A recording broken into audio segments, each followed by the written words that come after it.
Si pensamos en las grandes fuerzas que han moldeado el mundo, poquísimas, han sido tan eficaces como el ejército romano. Y es que fue mucho más que un simple conjunto de soldados, fue literalmente la máquina que construyó un imperio.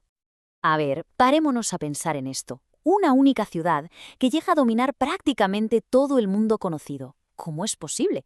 Bueno, la diplomacia, la cultura, sí, claro que jugaron su papel, pero la respuesta de verdad, la que se forjó en el barro y la sangre del campo de batalla, fue su incomparable maquinaria militar.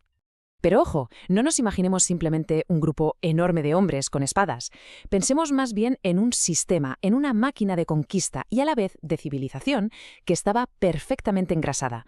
Y para entender cómo funcionaba, tenemos que empezar por su pieza más fundamental de todas: el soldado profesional, ni más ni menos que el motor humano que impulsó a Roma durante siglos y siglos.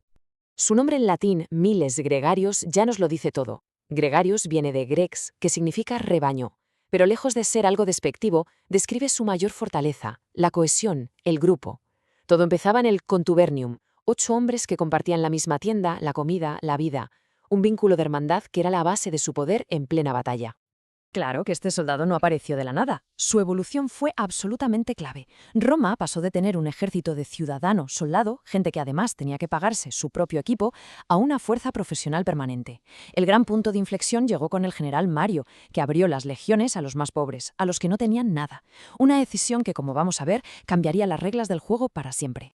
Y con esta profesionalización, las motivaciones cambiaron de la noche a la mañana. Ya no se luchaba solo por un abstracto deber cívico, ahora se luchaba por un sueldo, por un trozo de tierra al retirarse, o para los que no eran romanos, por el premio gordo, la ciudadanía. Y aquí, ojo, surge un cambio fundamental. La lealtad ya no era para el Estado, para el Senado, sino para el general que garantizaba ese sueldo y ese futuro. Una semilla muy peligrosa que, como veremos, acabaría germinando. Y esta máquina tenía, digamos, 2 engranajes principales. Por un lado, el legionario, ciudadano romano, la columna vertebral de la infantería pesada, y junto a él las tropas auxiliares. Y aquí vemos el pragmatismo romano en su máxima expresión.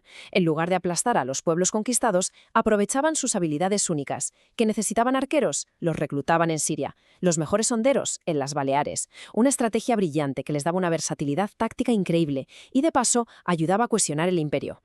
Pero claro, un soldado, por muy entrenado que esté, no deja de ser una sola pieza.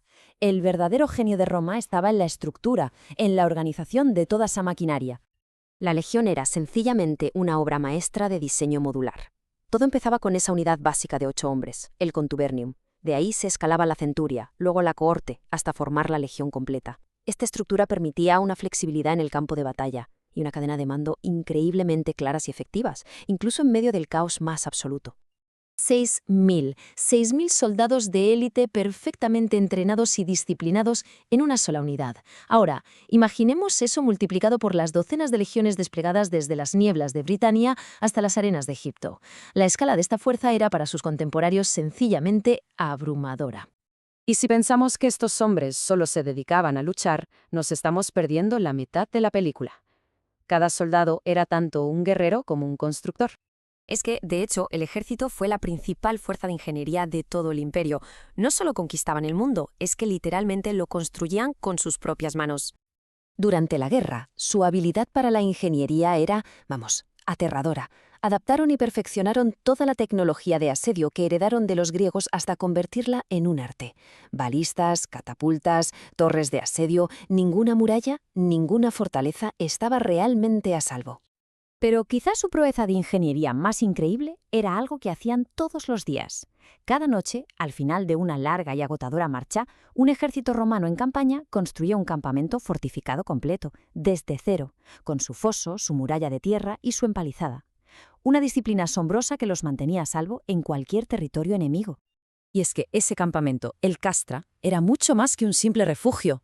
Su diseño, una cuadrícula perfecta con 2 calles principales que se cruzaban, era un modelo de eficiencia. Un modelo que no tardaría en saltar de los campamentos para convertirse en el plano fundacional de las futuras ciudades romanas. Y esa huella, la del soldado ingeniero, es la más profunda y duradera que Roma ha dejado en el mundo. Pues sí, el ejército fue el gran motor de la romanización. Allá donde iban los soldados, llevaban con ellos el latín, sus costumbres y sobre todo su increíble capacidad para construir. Las calzadas que conectaban el imperio de punta a punta, los puentes, los acueductos que llevaban agua a las ciudades, gran parte de todo eso fue construido por manos militares. Y como decíamos, muchos de esos campamentos se convirtieron en ciudades. Si hoy paseamos por el casco antiguo de Barcelona o de León, todavía estamos caminando por las mismas calles que trazó una legión romana hace 2000 años. Pero claro, crear una máquina de guerra tan poderosa, tan eficiente, tenía un precio. Un precio que la propia Roma acabaría pagando, y con creces. Y aquí es donde volvemos a esta semilla peligrosa de la que hablábamos. Con la profesionalización, el vínculo con el Estado se fue rompiendo. El salario de un soldado, su pensión, sus tierras, su futuro, todo dependía de su general.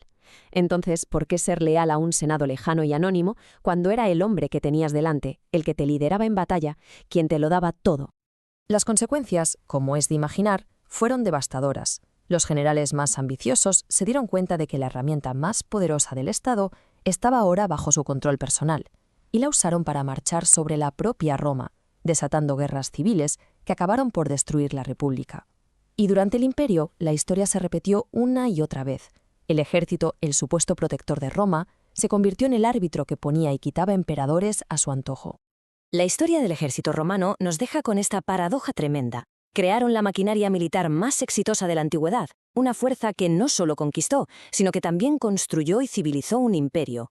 Pero al hacerlo, crearon un poder tan inmenso que al final ni la propia Roma pudo controlarlo.